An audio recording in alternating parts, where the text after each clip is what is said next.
أعوذ بالله من الشيطان الرجيم.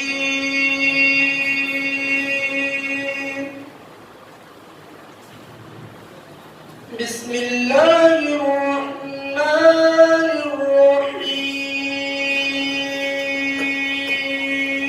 الرحيم.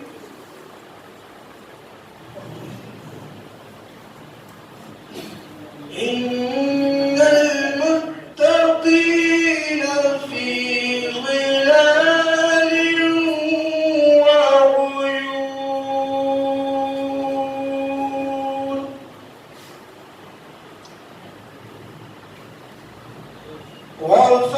وفواكه مما يشتهون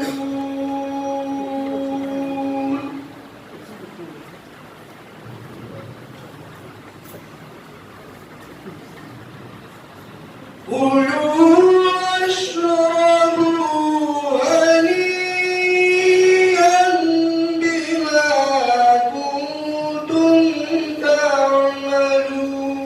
تعملون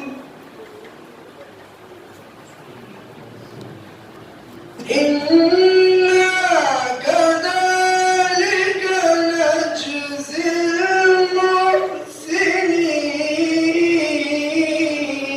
المحسنين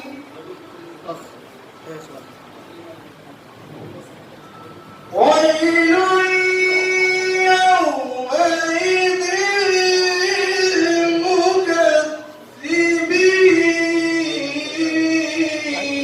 للمكذبين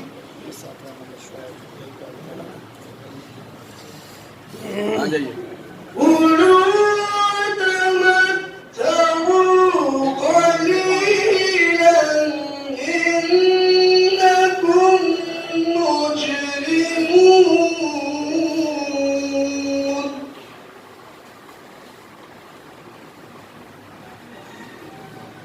ويل يومئذ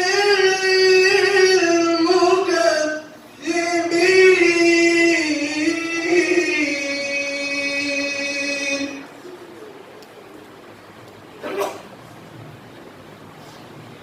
وإذا قيل لهم اركعوا لا يركعون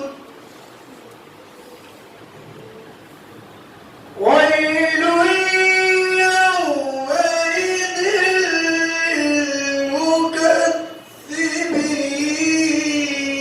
للمكذبين فبأي حديث بعده يؤمنون صدق